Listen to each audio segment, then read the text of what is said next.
You know, we have, I think, every right to continue to succeed, maybe even at a faster clip than we have in the past, because we have a fantastic team. And David, I know I shared with you, a lot of our advisors are on the younger side of 40.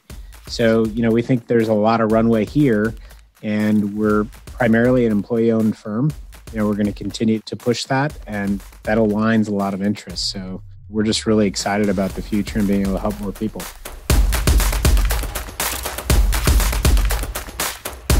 Welcome, Model FAs. I'm really excited for our guest today, Chris Kerckhoff. Before I go ahead and introduce him, remember, if you have been listening to these episodes, towards the end, we talk about our guests' favorite books to promote some learning within our industry, as well as the after hours portion so that we can humanize ourselves and all of our guests so we can be friends from afar. So feel free to stick around for the after hours portion. But without further ado, Chris Kerckhoff, welcome. He is the president and CEO of Plancorp, which is a fee-only RIA based in St. Louis with offices both in Nashville and the Bay Area. Chris joined Plancorp right out of college, actually, in 1997. So he joined the firm, has now become the CEO of the firm. So excited to hear more about that journey, Chris. Since then, the firm has seen significant growth in clients, assets, and employees. He was named president of the firm in 2010 and has actually overseen the firm as it's grown from, I say just $1 billion. And I say that because when you compare it to where they're at right now, about $5 billion, obviously that's massive growth over that time period. So the firm serves as financial life advocates for over 1,300 families, businesses, and institutions. He has a passion for helping people live their best lives and was also instrumental in helping launch BrightPlan, which we're going to spend some time chatting about today, which is Plancorp's sister company, which is the first financial wellness solution certified for fiduciary excellence that is real-time, personalized, and integrated with employer benefits. So Chris, welcome to the show, man. Yeah, it's great to be here, David. Thank you. Appreciate it. It's also cool too, for those of you who are listening, I know we talk a lot about the importance of podcasting as it relates to obviously, content for your audience, but as also a great way to build relationships with folks. And I think, Chris, I just reached out to you with like a cold email or something like that, and you were gracious enough to respond. And then here we are at the beginning stages of building a relationship. So podcasting works, guys.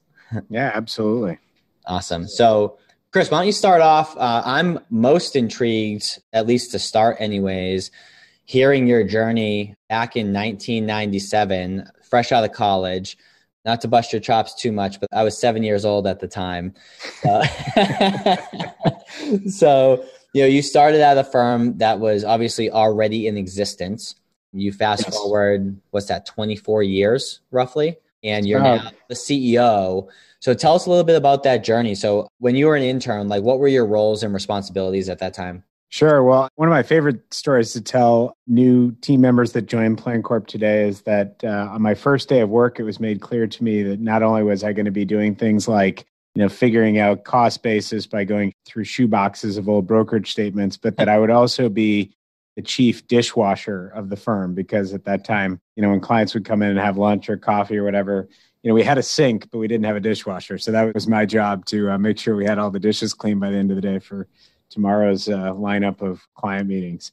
But really, back in 1997, since you were 7, you wouldn't remember this, but honestly, we had dial-up internet and all. The world was just a very different place, right? So a lot of things were done manually. There was, the software that we used back then, to be honest, some of it was still on DOS. It's hard to even fathom it. But primarily, in all seriousness, most of my job was centered around doing calculations for financial planning as we helped business owners, as we still do today, business owners and corporate executives look at their financial plans on a comprehensive basis, and then coordinating with estate planning attorneys and CPAs, many of whom I still am in touch with today and have great working relationships and have honestly just taught me a tremendous amount. And then fortunately, Jeff Buckner, the founder of Plancorp, even back in 1997 when I first started with the firm, was kind enough to ask me and invite me into client meetings on a regular basis And I was 21 when I started here, and I just figured, I would soak up as much as I could. So I sat in at every single client meeting he asked or invited me into, learned a lot, and then got the work done, after hours or in between meetings. So love it. Now, assuming that you transitioned from the chief dishwasher into some sort of a planning or advisor role, what was your step beyond? I always say, as a CEO, you have to be able to sweep the floors too. And I think that you're a living, breathing example of that. So what was your next step post internship? Yeah, well, once we got the dishwasher in place, that was a big leap. Were you worried about getting fired and losing your job? Yeah, right. Yeah, automation is a killer. But no, early on, I'm trying to remember the year, but I think it was sometime in 1998, Jeff came back from a conference and told me he had seen a great presentation by Lynn Hopewell. And it was about the use of an analysis called Monte Carlo. And so he asked me to kind of do some research and figure out how we could start using Monte Carlo analysis with our clients. So I, dialed up the internet and, started doing some research and couldn't find really anything on it as it related to the financial planning world or anything like that. So I called Lynn Hopewell's office, eventually got in touch with him, and he unceremoniously told me, look, kid, there is no financial planning software that uses Monte Carlo. The presentation that, Jeff saw me give was more theoretical. I just had some Excel spreadsheets because there's some plugins you can use that will run Monte Carlo off Excel. So I said, okay, great. What are those programs? So he gave me a list of them and I bought one or two of them and got one to work and started using them in modeling that we built just out of Excel to do Monte Carlo analysis. And I think that was when Jeff finally started to, not finally, only been here a year and a half, but he started recognizing maybe I could take on some more responsibility. So yeah, it wasn't long after that I started with some of our clients taking a much more proactive role in the meetings. I had already been kind of doing follow-up stuff. And then as time went on, I took the lead role in meetings. The firm had 5 people, so we didn't have a whole lot of titles or anything that were flying around. And then we started hiring staff as we continued to grow. And so I trained them and, continued to work on that Monte Carlo modeling until finally there was some commercially viable programs that you could buy off the shelf, which was a monumental day. And then, as I said, as we continue to grow as a firm, I just took on more responsibility, was definitely a lead advisor, was part of the investment committee as we formalized that, really started helping put together all the processes that we use and formalizing those so we could help train people faster. And by default, I was the youngest guy at the firm for quite a while. And so I was also the, de facto tech guy who figured out how we could, do things from a technology standpoint. So that's really how things evolved over time. And then it was in 2007, 2008. Oh, and I should mention, to Jeff's credit, and then Steve Frank and Larry LeGrand, who were more senior folks who joined Jeff from outside the industry. Steve Frank was formerly a business and estate planning attorney who had been the associate general counsel at Boeing, joined Jeff, and then Larry LeGrand, who was a head tax partner at KPMG here in St. Louis, joined Jeff. So I kept getting more bosses, but they invited me kind of into the board level discussions they were having as the firm grew. And then in 2010 became a owner, and they named me president of the firm. So that was kind of the evolution. It all feels kind of like it happened pretty naturally, but honestly, it happened with a lot of good fortune and having wonderful mentors in Jeff Buckner, Steve Frank, and Larry LeGrand. So we're going to get into this topic in a little bit more in depth later on, but I know you're big on continuous improvement and the idea of getting better each and every day. So obviously, over that time period from 97 to 2010, I think were the dates from when you started to when you became president. I'm sure that there was more people who had joined the firm, right, over that time period, sure, right? And there certainly could have been other people appointed to that role and other people potentially appointed to the CEO role. So what do you think some of the things that you did over the years, what were some of those things that you think helped put you in a position to be chosen to actually be in that role? That's a great question. I think, honestly, probably the biggest thing I did is I just worked hard and, kept my focus on the clients and what we needed to do to continue to provide just amazing client experiences across the firm. And I credit that because when you're focused on that, you do have to focus on things like process because you recognize you can't do everything yourself. And if you want a common client experience, you've got to build out these processes that other people can follow, And so it was just really laser focused dedication to that. And then making sure that at the end of the day, our people had the resources they needed to do a great job. And so that's really, I wish I had some other great formula. The dedication to continuous improvement is something, we've talked about here for as long as I've been here. It's just, you just get better every day, just a little bit of incremental improvement over time, the compound impact is huge. And I think I mentioned to you, I love the book Atomic Habit because it takes a lot of things that I was fortunate enough to, learn at an early age from my parents or from schooling, and just, it really does a great job of encapsulating the whole idea and practice of continuous improvement. So yeah, I wish I could say there was like one particular thing, but I'll be honest, it was just a focus on how, from a process standpoint, we could continue to deliver on the promise and the experience that clients deserved and do it at a greater scale over time as we were fortunate to continue to get more and more great clients. So I know it can be somewhat challenging to be able to brag or boast about yourself. Let me make a couple observations that I think probably had a hand in getting you to the spot that you're in right now. And I'm obviously making some assumptions. Let me know if I'm wrong. But the two things that stood out the most are, number one, when you started, part of your role was literally washing dishes, right? And then number two is just working really hard. So I'm sure there were a lot of early mornings, a lot of, late nights. And I think that there were probably multiple moments where the executive team saw over that period of time that you, Chris, were just willing and able to do what needed to be done to, better serve the clients and help grow the firm. And I think that it's those micro moments that stack on top of themselves that really put you in the position to be in the position that you're in right now. I would assume anyways. Yeah, David, I think you're spot on. At the end of the day, as I've become a leader in the organization, you realize what you're really looking for are people you can count on, no matter how tough things get. And there's going to be times in any company, in any industry, but especially in one that's tied to the volatile stock market, you're going to have challenging times. And so you need people who are going to be there and that have that dedication,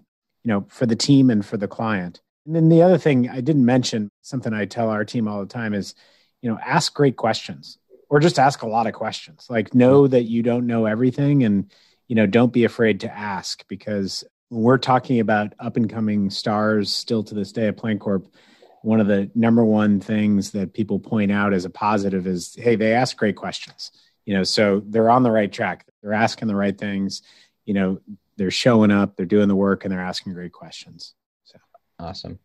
So you started, and I want to say you mentioned that there are 5 people in the firm total. Do you remember by chance what the AUM was back in 97? Yeah, I think it was about 180 or 185 million. Okay. So 185 million. Fast forward to today, depending on what day you're looking at it based on the market, right? You're at about 5 billion with a B. So, and then I think, was it you took over as president in 2010, and that's when you had gotten to $1 billion by then, and then over the last 11 years you've gotten to 5, or am I messing up that time frame? No, that's right. It was actually 2010 was around the time we passed the $1 billion mark the second time, which so I think we hit it briefly right before 2008, and then crossed it again. And I'm trying to remember who said it, who told us the story, but you always want to cross those milestone events an odd number of times, right? So, right. Because when you cross them the even times, it's the wrong direction. So, sure. Yeah, it's been a stark, difference when I think back of what Plancorp looked like back in 1997 versus where we are today. It's a big difference. It looks a lot different than it did in 2010, to be honest. And, I know there's people who point to the idea of like, you have to be willing to, tear down the old to build the new. I'll be honest, when I was named president in 2010, my main goals was just to not screw things up. I mean, we had a really good firm and things were headed in the right direction. And there was this enormous responsibility that was offered to me. And I remember quite literally saying to Jeff, Steve, and Larry, like, I'm super excited about this, but, I've been an advisor mostly to this point in my career. And if I totally screw this up, can you just promise that you'll let me go back to being an advisor and not fire me? It was like, one of my main concerns. But it turned out that I really loved the job of, running the company. And it's been a transition. It didn't happen overnight, but, you slowly start to meet with clients less and less. And so that juice you get from providing this, amazing experience to clients that clients thank you for and heap praise on you for, and you get this immediate kind of feedback that shifts to more of a longer term lens where you're looking at, how people that you're bringing on the team, how they're developing, how they're being successful at helping more people. So there's a multiplier effect, and it's a little bit more of a slow burn as opposed to that kind of quick hit feedback that you get that feeds you. So I still meet with clients today, but it's probably down to like, less than 20% of my time. As you just realize over time, you've got to work on the business more and more and less in the business. And you have to build a great team around you. I mean, that's certainly been one of my key focuses, is to get, as they say, the right people on the bus and the right seats. And that's an exercise that never ends, right? It's not, right. You're never there. If you're fortunate, you get the right people on the bus and the right seats for a period of time. And then you continue to look at, okay, how is this changing and what new people do I need to get on the bus, and how are the seats shifting around? So that's a nice segue. I want you to share with everyone listening. You started with 5 employees in 97. What are you at now in terms of employees and advisors? So we've talked a lot about where you're at AUM wise, but how big is the team in terms of, people in the organization? Sure. So we're at a total head count of right at 70 people. And there's right about 28 advisors today. And has your growth come organically, mainly through M&A, combination of the two? Like, how have you accumulated $4 billion extra dollars over an 11-year period? Yeah, it's almost all organic. We did one, smaller tuck-in in 2016, a firm that was focused on institutional business here in St. Louis. We knew them well. Our person who's overseeing the institutional non-for-profit part of the business that we run was kind of winding down, getting ready to retire. And so it worked out perfectly and very seamlessly. So yes, it's almost all organic. So client referrals from centers of influence. So we've been very fortunate over time to build great relationships with some CPAs and attorneys and insurance providers in town. Of course, no money is exchanging hands there. We do a great job for clients. They do a great job for clients. And over time, we've enjoyed working together, and there's opportunity, or we see a client who has that need, we make the referral out and vice versa. And so that's really it. The other thing I'd say is there's been some of that growth that we've looked opportunistically as clients have come back to us with problems that they face as their lives get more complex. And, we just take an honest look to see, is that something we can help them with, or is it something we need to find a solution for them? And in some cases, like retirement plans, so 401k plans and pension plans, we determined we could do that in-house. In other cases, we've sent that business elsewhere. But it's allowed us to get into areas like exit planning strategies that we started about 4 years ago. And it's really helped the business grow as you've got more service lines that you can, help address clients' needs. So you're at 5-ish billion now, 70 employees, 28 advisors. You're not like the typical CEO in the industry, meaning, you're not in your, late 50s or 60s. So you got plenty of run room left to be able to build something special. What's the vision? Where are you guys headed? And, what's the focus to get there? Sure. The vision is to continue to, focus on what our clients' needs are and to address those needs in a very, objective, independent way, and to do it with a true team focus. So, nobody here has a book of business. We're structured very differently than a lot of firms. We have this true team approach, which is, we don't have silos inside the business with separate P&Ls that get tracked. Every client here has full access to anyone on the team that they need to access. So if, Chad has a client that needs some really detailed tax advice, he's going to grab one of our CPAs that has in-depth tax knowledge and get them to come into the meeting, make sure they're up to speed before the meeting and come in and give that great advice and give that great strategic insight that we can provide. Or if they have a question on retirement plans, even if it's not our retirement plan, we can bring in some of our people from that division. And because everyone here is paid on a salary and it's not tied to how much revenue they're overseeing or bringing in the door, structure of the firm is very much incented to provide for that team spirit. And I think, that has been the key is you provide this amazing client experiences and, clients are going to spread the word. If you have raving fan clients, they're going to continue to, give out your name more often. That's, the primary vision of the firm. I'd say beyond that, you mentioned our sister company, BrightPlan. We're super excited about what they have going on. It's really bringing fiduciary level financial planning advice to the masses and doing it as an employee benefit plan through companies, which we think, is just it's a wonderful service and something that we think is just going to take off. It's already shown tremendous promise. And, they're a digital solution and we're the human side of the hybrid solution that comes to bear for that total financial wellness solution. So, to me, what gets me excited at the end of the day, it honestly is it's not about the AUM, it's about how many people we can help. And so today we help 1,300 households, the number of family members in an average household, maybe it's, 4,000 or 5,000 individuals that we're helping at Plancorp.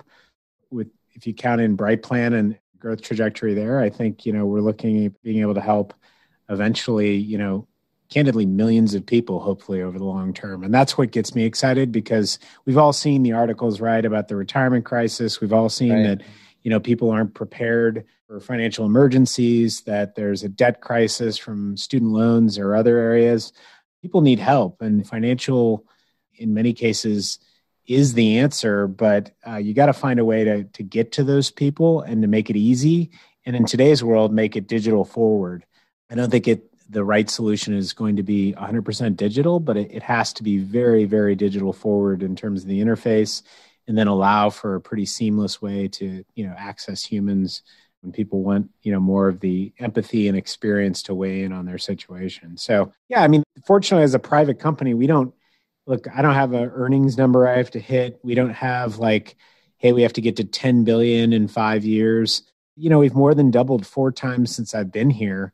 And when you think about how many firms back in 1997 had 180 million under management, it's probably a decent amount.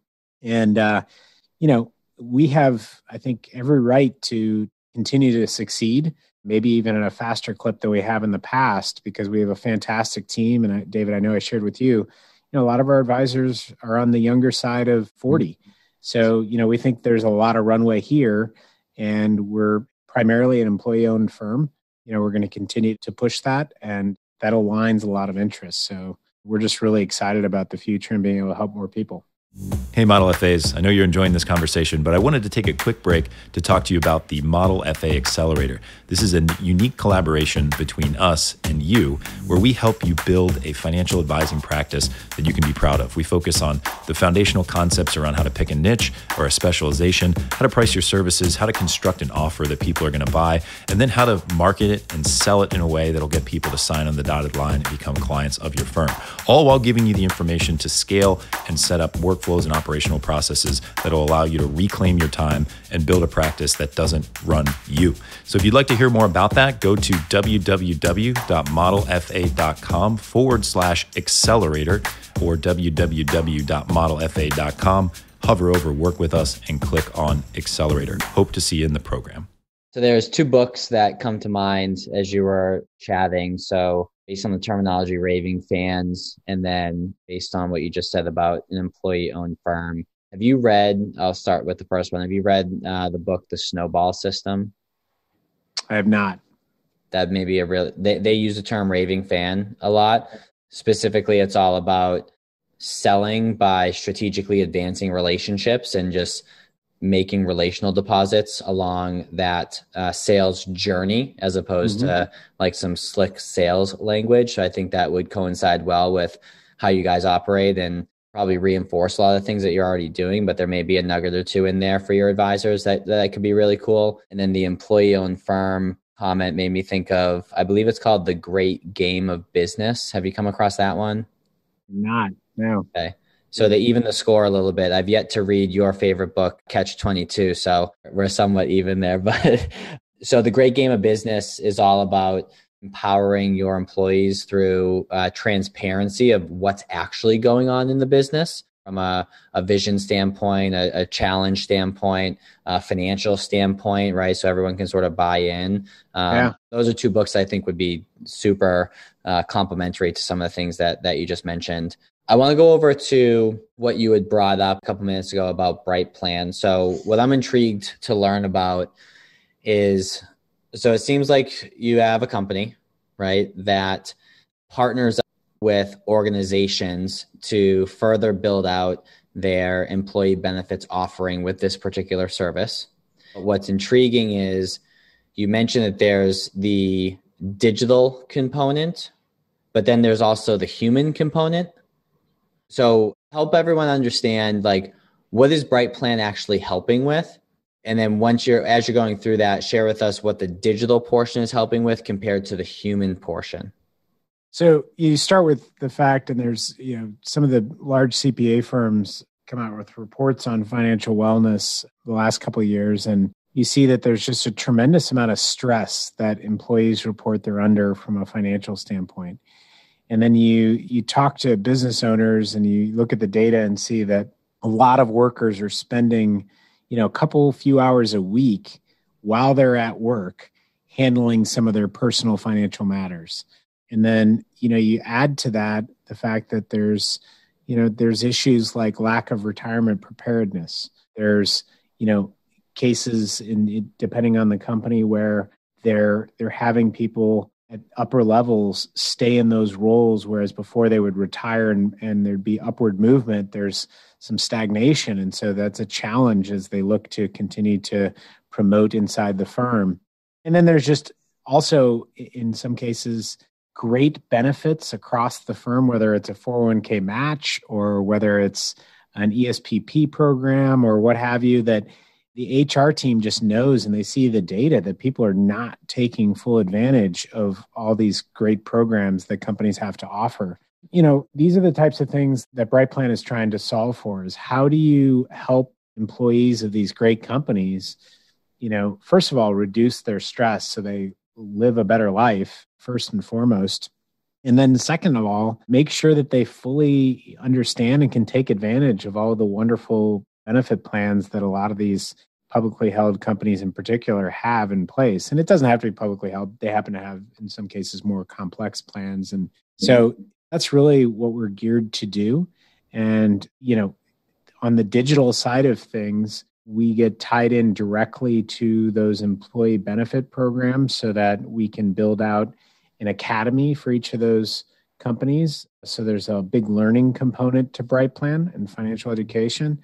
And then people can do their own individual planning, whether that's for a retirement goal, whether it's for a debt pay down goal, saving for education, just a general investment goal. So there's a whole host of planning things and modules that people can get into. And if they so choose, they can just open accounts right there and fund them and get recommendations based on the plan as to what the asset allocation and the investment choices should look like there. They can also get guidance on 401k plans that they have in place by linking them through the account. They can build out their entire financial picture, as well as tracking expenses through the platform and budgeting.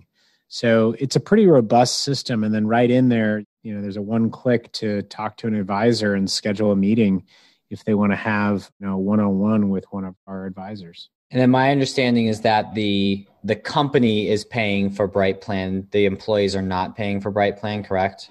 That's correct. Up until the point, if an employee decides they want to invest on the platform, then they become an individual client of BrightPlan in addition to being, covered by the company.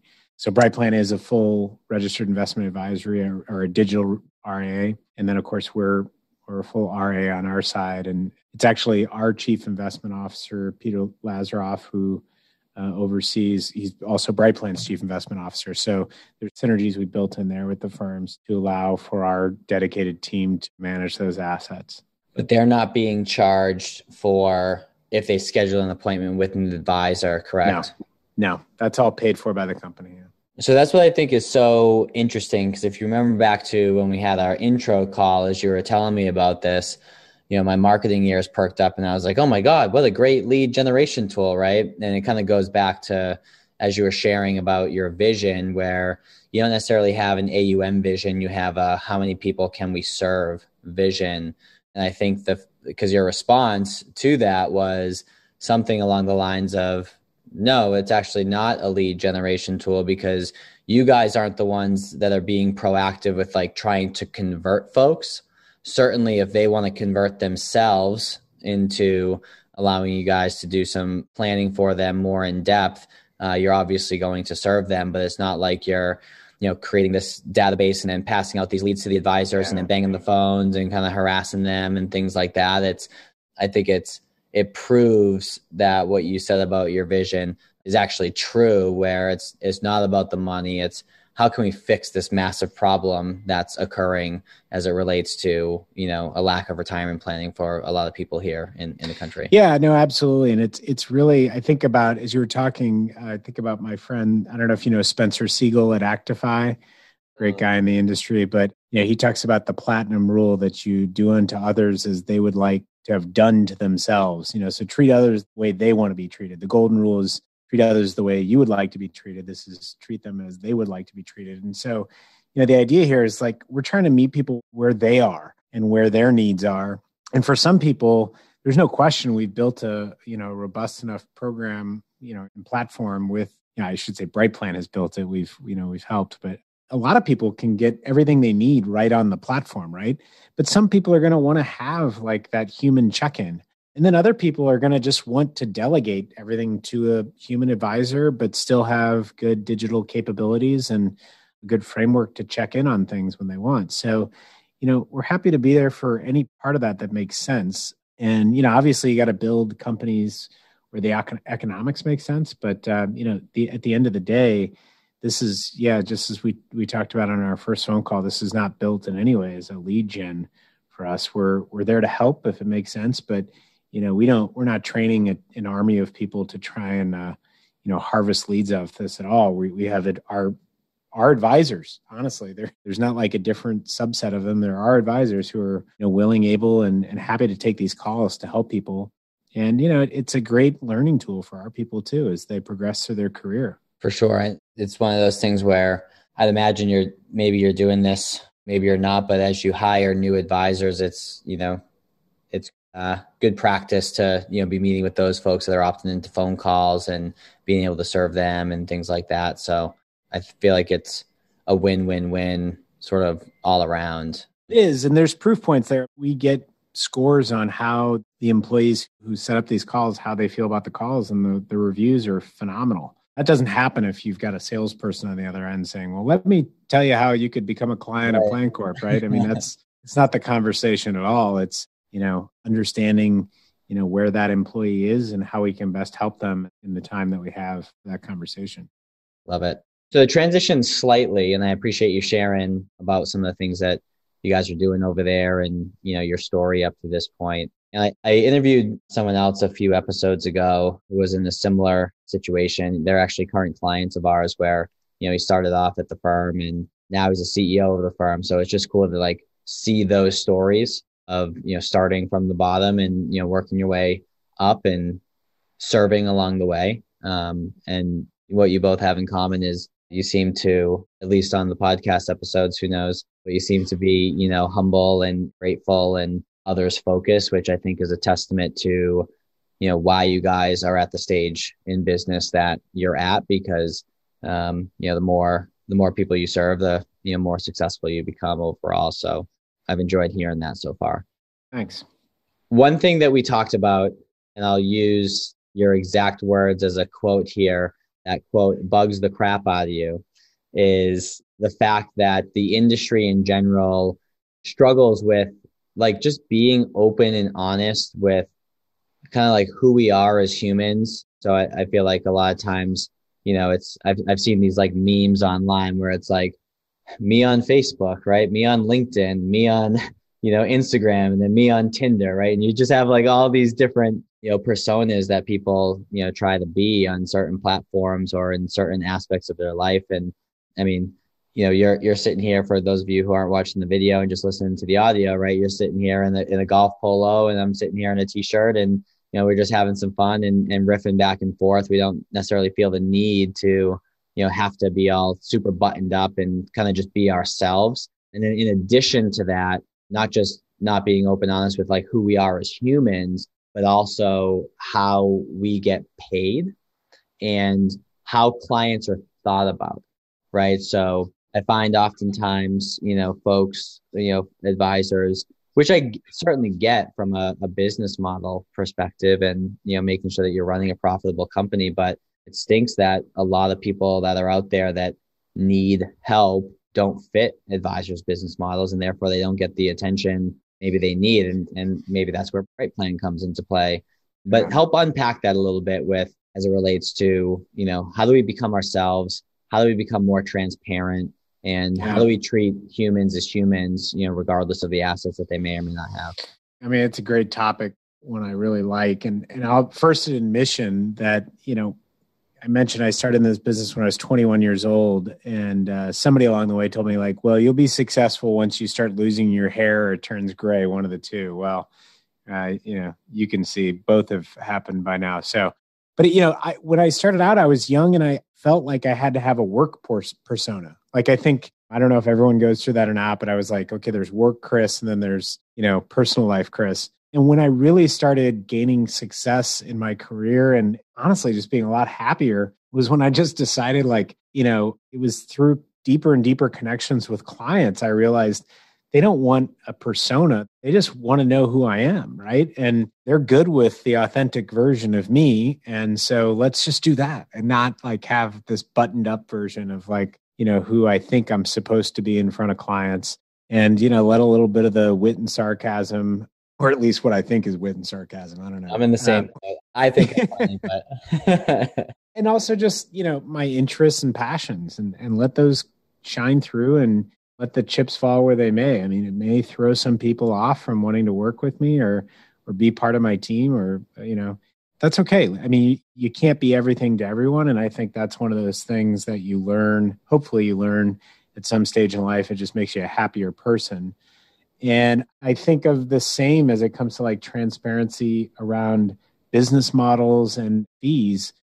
It's really disheartening that with all this disruption that's happened in the industry, that we still, as an industry, have a problem with just coming clean with clients on how we get paid, right?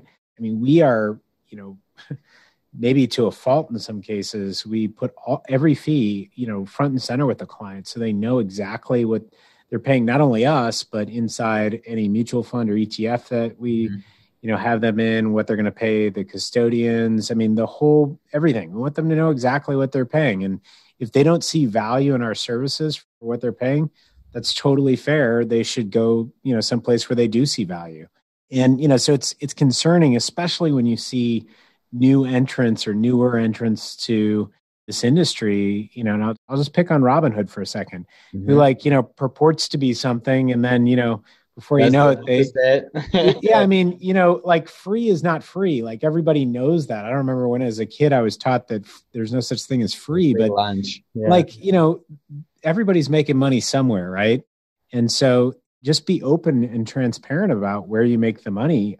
And I've been in, countless industry conversations about this too, as we've seen commissions and transaction fees drop to zero on all these platforms. Part of me cheers it for the client, but I know that there's money being made elsewhere. And if we can't see what the charge is, then, we're never going to know exactly what the cost is, because companies have to make up the money somewhere. And at the end of the day, I'm a fan of companies being in business. I think, Right. that's how we get goods and services. It's, it's kind of the old, capitalism is terrible. It's just the best system we've come up with so far. And like, for it to work and for us to get paychecks and things, companies have to make money. It's okay. And so, people should just be transparent around what their cost structures are, their fee structures are, and how they're charging, so that clients can make informed decisions. And it's really, to me, it really does. Yeah, I'll use my technical term that you meant. It bugs the crap out of me that as an industry, we've made so many advances in so many areas, but that one, we seem to be continuing to backslide in so many ways by, getting paid for order flows and, lending out securities. And, there's just all sorts of things that are happening on the back end of parts of the industry that, they're not necessarily bad. I'm not here to judge if it's right or wrong. What I am here to say is, like, just do it out in the open, and don't hide it in the these are all disclosed, right? They're all in the 350 page fine print that, anyone is happy to spend time reading. Maybe not happy.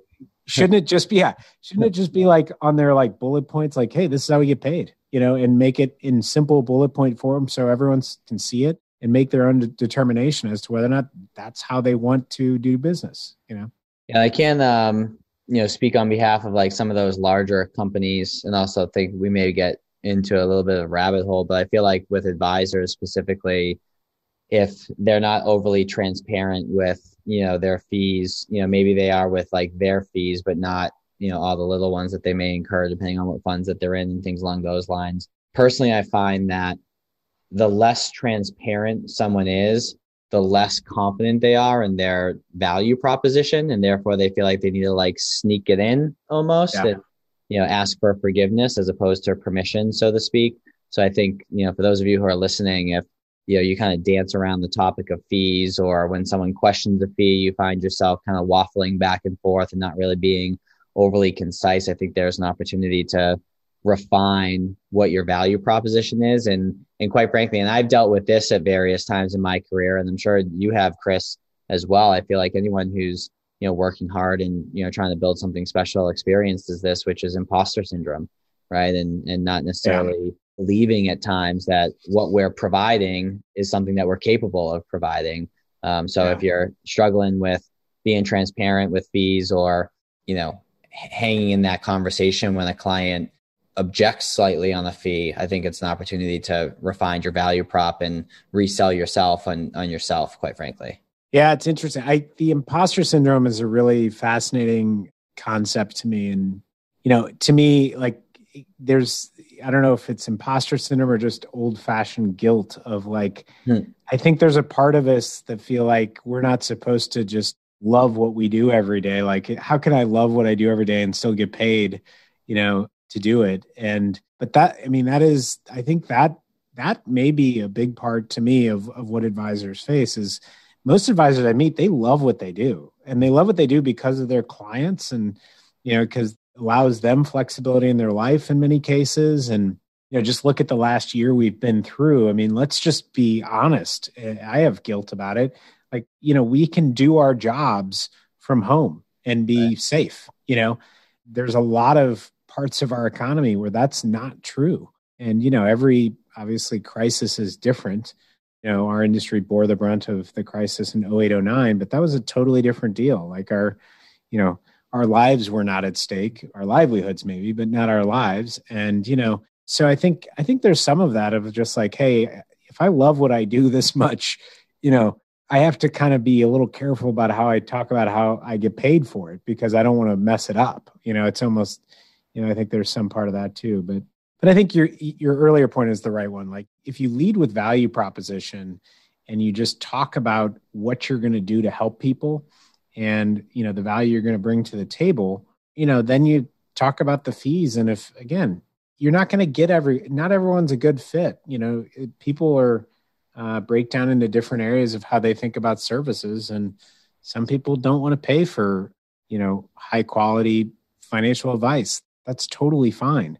there are plenty of do-it-yourselfers who can do a lot of great work on their own, and they enjoy spending some time digging into their finances, and they can, get some validation or get some tools online to help them. That's great. I mean, can't spend your time thinking about convincing that person that it's worth paying, your fee necessarily. Focus your time on where you add value for people, and because there are a lot of people that put tremendous value on what we do. And I'm a full believer that we produce a tremendous amount of value for people who have more complex financial situations. There's no question.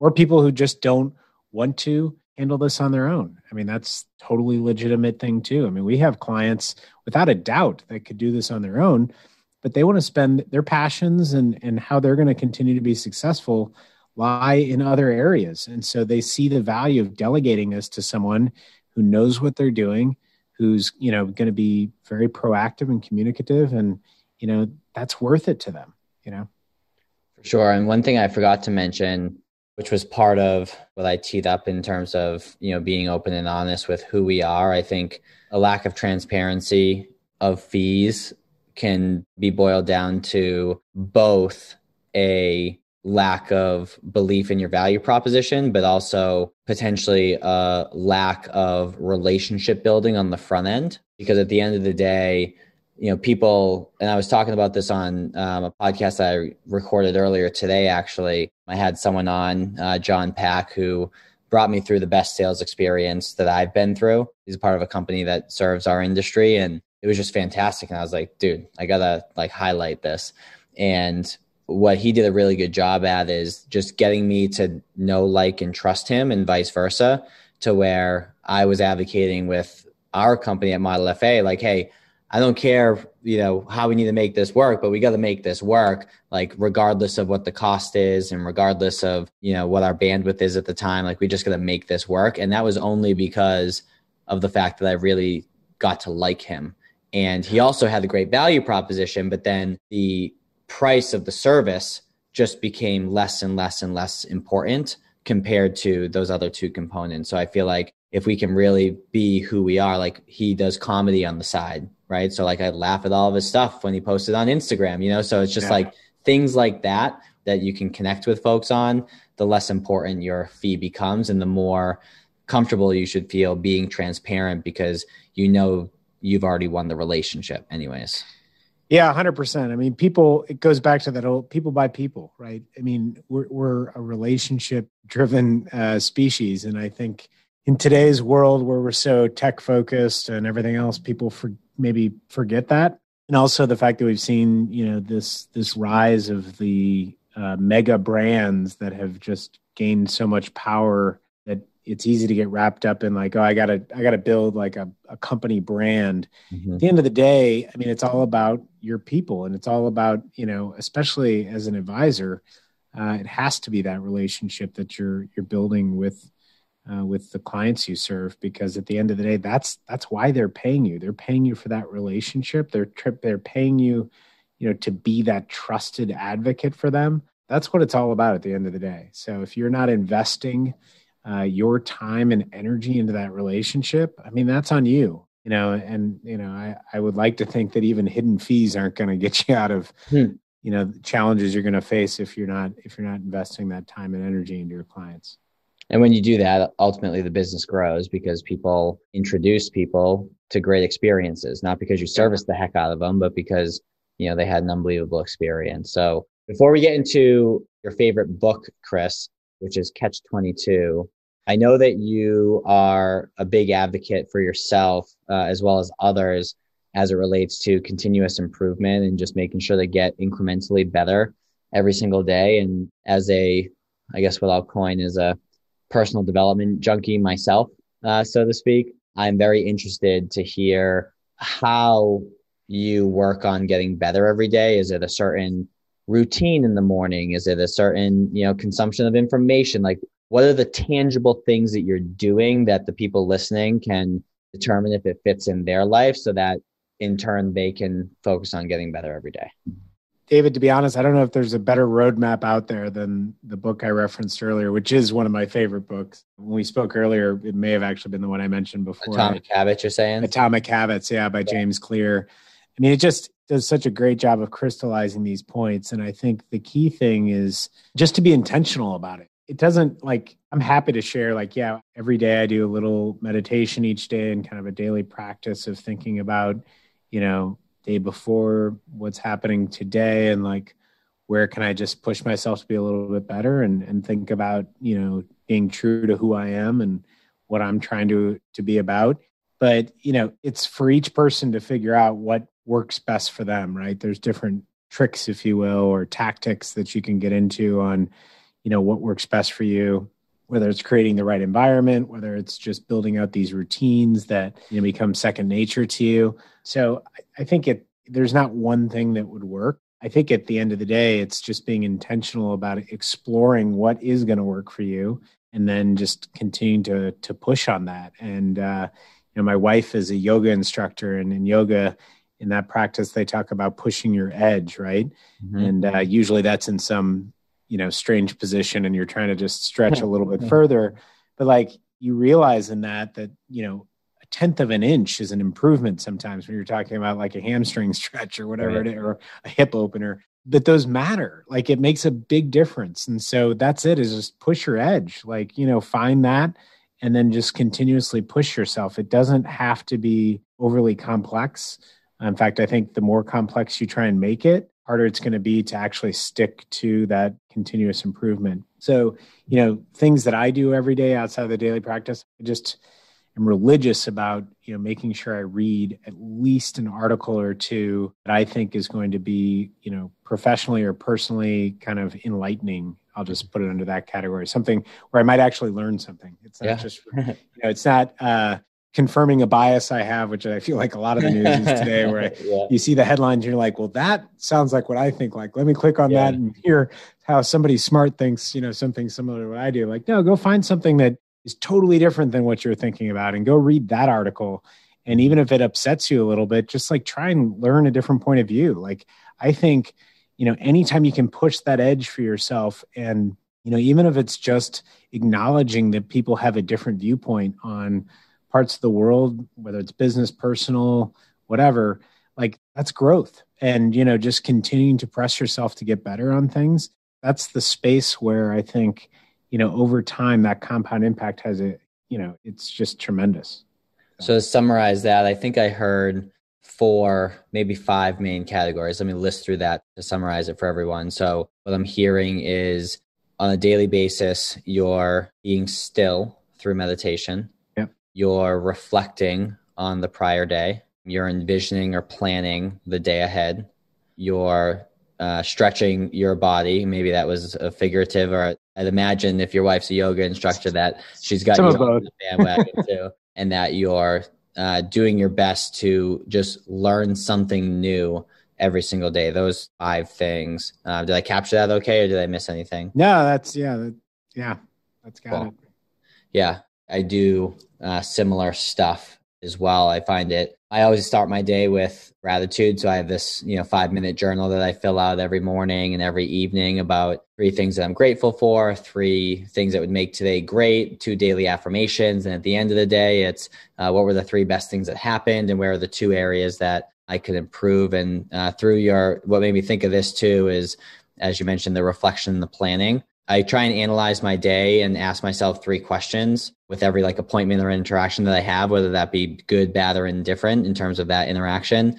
It's what did I do to put myself in this situation, right? Take extreme ownership. What am I supposed to learn, right? So how are you growing through what you're going through? And what am I going to do to get better, right? Am I actually doing something with that newfound knowledge? So I think the more I've been trying a lot lately with books and meditation and podcasts and things like that to be more self-aware and mindful about, what's going on and removing myself from the situation and kind of seeing it from above. And it sounds like you're doing some similar stuff. Yeah, definitely. And I'm guessing you'll agree with this too.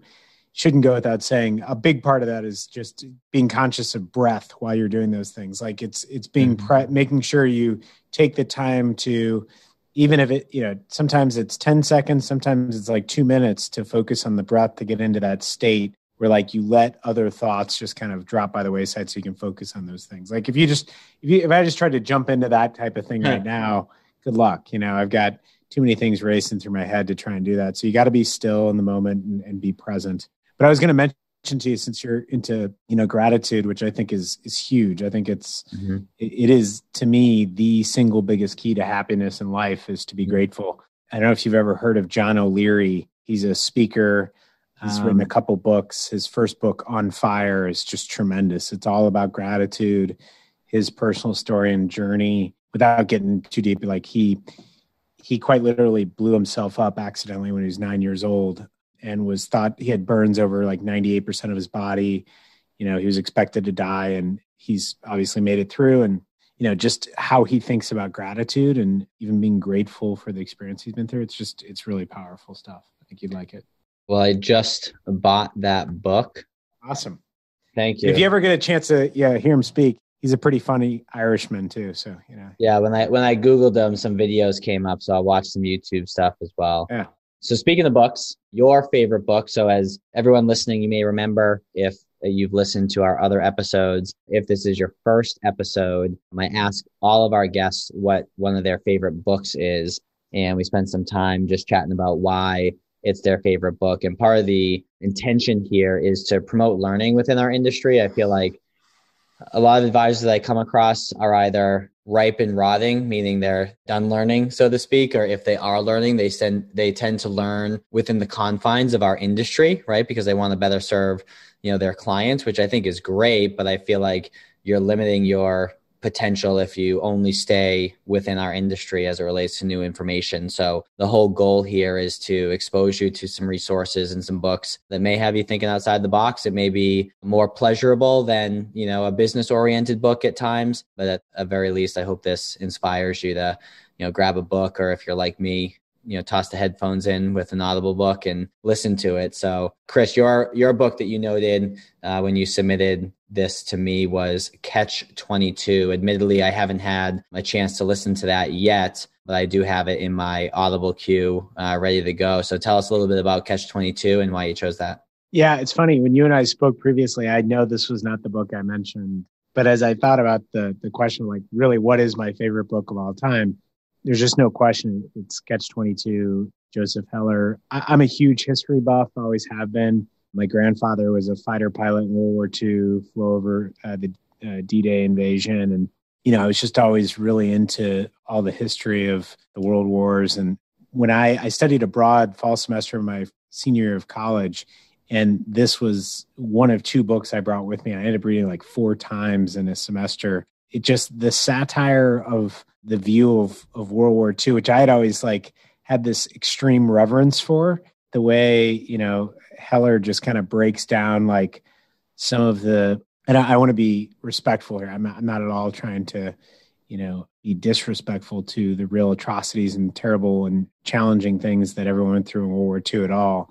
But he does an amazing job of making it much more real and realizing that, yes, in the midst of all those atrocities, in the midst of all the triumphs, there were still very human experiences that were happening. And it just, to me, it was a book that, made something, like I said, that I'd kind of put up on a pedestal as something that was almost like a hero. I don't want to say hero worship, but I was a fanboy of World War II. Yeah. And then reading this book, it was like, oh, wow. Yeah, these were real people that still did some very human things and, got into some strange situations and some horrible situations too. And how they sorted through it. And obviously it's a fiction, but it was just, to me, it really struck me. And like I alluded to earlier, I like things that look at things in a different way and perspective. And this was a very different perspective than I looked at World War II. And it also kind of hit me at a time when the program I was on had 80 kids from, I think, 26 different countries. And a lot of them were from all over Europe and then the rest of the world. And so, you're in France, and we toured a lot of sites from the world wars, and hearing the view that they had about history versus what I grew up with. And then against the backdrop of this book I was kind of obsessed with, it was just really, it really opened my eyes up to kind of a more, I hope, well-rounded view of, what history may have really held true back in those days. Cool.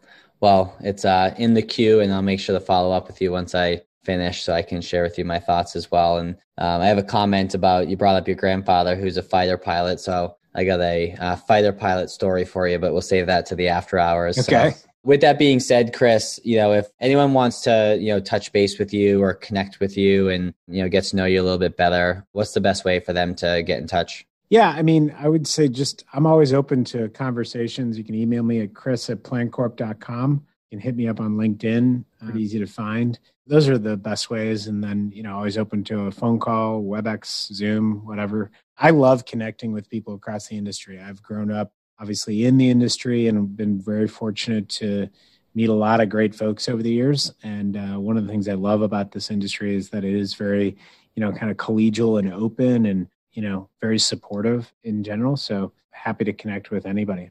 Awesome. Well, I think for me anyways, and I'm sure I can speak on behalf of, the folks who are listening to this episode, it's really cool to experience your calm and humble and graceful demeanor with the success that you've had. And I think that starting off with washing dishes may have helped with that along the way. So it's very impressive what you've had a hand in building. I'm sure you'd pass a lot of that credit to your team members as well. But Absolutely. Obviously there's going to be someone, heading up the overall strategy. So congratulations on all the success that you've had up to this point and that you've yet to have, moving forward, and appreciate your time today. Thanks, David. I appreciate it. Thank you. Before we head into the after hours portion, as you all may know, we do have 2 asks at the end of every episode. So number 1 is, if you found value in today's episode, feel free to share it. Whether you want to post it on your social media, share it one-to-one. The more people that we can impact, obviously, the better. And in that same vein, our second ask would be, if you leave us a review on iTunes, it helps with our visibility so that more advisors in the industry can take a listen to this and hopefully get some value from it, help grow their business, help serve their clients better, and quite frankly, fall in love with their business and live more fulfilled lives. So if you go ahead and screenshot your review after you write it and shoot me a text with that screenshot at 978-228-2338. Again, that's 978-228-2338. What will happen is you'll get an automatic reply that basically has you enter in your first and last name, so it saves in my phone. Beyond that reply, you're texting with me one-on-one. It's not like a bot or anything like that. So we can build a relationship through that, through social media. If you want to connect with me, just Google David DeSalle and all the social links will pop up. And if you send me that screenshot and include Chris Kerckhoff, that's Kerckhoff, I'll know which episode this is in reference to. And for those of you who do, I'll enter you into a drawing to get access to all of our digital information inside of the Accelerator program as a thank you for doing so. So with that, we will see you in the after hours.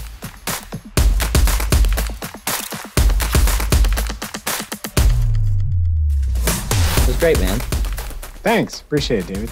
I loved it. Your demeanor is confident, but also friendly. It's like the smorgasbord of just niceness that was enjoyable to interview. So I appreciate that. Oh, thanks. Well, you do a great job. So you're obviously a very active listener and catch a lot of great things, and you're very good at this on the fly. So appreciate it. So the fighter jet story, I went to a high school in Danvers, Mass called St. John's Prep. It was all boys Catholic school. And one of my friends, Jared, he actually went into the service and caught up with him at a a class reunion or whatever. And I was like, hey man, just, catching up and whatnot. And I was like, so what do you do now? Or he asked me that first. And I was like, oh, I'm a financial advisor.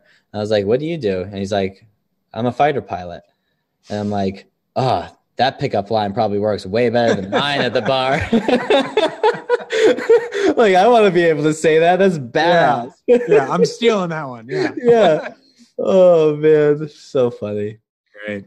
So I got a few would you rather questions to put you on the hot seat. And okay, but first I would be remiss if I didn't say I went to an all Catholic boys high school as well. Oh. run by British monks of all things. So, ours was run by Zavarian Brothers. Okay. Zavarian Brothers. And what was the name of it? St. Louis Priory. So Benedictine monks. Nice. I'm assuming yours is similar to mine. What I love about St. John's Prep is like it's truly a brotherhood. Like I can go years without talking to people and then just be able to catch right up. I could call on someone who's, in their 50s or 60s, and they'd be more than willing to help. And anyone that reaches out to me, I'm more than willing to help. I hold a stronger affiliation to my high school than I do my college. Yeah, hands down. For me, that's really easy right now since Indiana basketball is basically just terrible and hard to watch. Fair. All right. Couple questions for you. Would you rather be shot into space to explore or explore the deepest depths of the sea? Oh, wow. Assuming that you would survive either one. Yeah. Okay, good. I think I would have to go with space. Yeah. The deep sea kind of scares me. I'm not going to lie. Like, I don't know if you've seen like the Blue Planet episodes or whatever, and there's scary looking things down there. Mine is just probably much more simple than that. I mean, I think there's some scary factor to both, at least if the movies are anywhere true. But the more I've seen like real actual documentaries of stuff down deep in you just can't see that much. I mean, mine is just like in space, you can see everything, right? And like down deep, like you're lucky if you see like 3 feet in front of you. Like it sounds a lot cooler than now that you can see it all in like HD, or like 8K, you're like, well, it's mostly murky down there. I don't know. Yeah. Like it's cool, but can't see as much. So would you rather be the funniest person in every room? And I know you may think you are now because we connected on that already. Or the most intelligent person in every room? Oh, I think I'd go with funniest. Yeah. So that's what I picked too. I want to hear why. I don't think anybody likes the most intelligent person in the room for the most part. And, I think if you're really funny, you're generally like, you've got a magnetism to you and you're having a good time yourself. Like I know some super, super smart people that they're a little tortured, and so I think I'd rather just be, funny. Say that same answer for two reasons, somewhat similar. So one is the old saying, you never want to be the smartest person in the room. If you are, you're in the wrong room, right? Yeah. And then number two is if I'm the funniest person in the room, I can get the smartest people to like me and then end up benefiting from that relationship at some point. Nice. I like that. No, you're right. If you're the smartest person in the room, it can't be that interesting, right? Like you're not learning anything new. Exactly. It's terribly boring. So would you rather be trapped on a desert island with someone who never speaks or someone who never shuts up and it's only you two? Never speaks. That's where the mindfulness and meditation comes in. You're like, I can survive. Yeah, I can make it. And we'd find out some way to breathe through it. Just breathe through it. Yeah. There'd be eye contact, there'd be some facial expressions, I mean, if somebody never stopped talking, I don't think I could take that. Yeah. So for everyone listening and not watching the video, this final question is more of a chuckle for myself.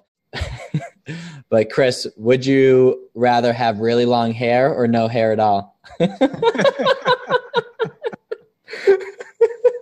Yeah. Well, that's easy actually. I kind of knew from an early age I was bound to be bald, but I have come to really appreciate I've got 3 kids and a wife, and seeing how much time they all collectively spend on their hair. Like, I am super happy to a couple times a week just just buzz it and be done. I figure I pick up 5-6 hours a week easy of additional time that I get to do other things than mess with my hair. So you're becoming a more efficient man as time goes on. That's exactly right. Yeah.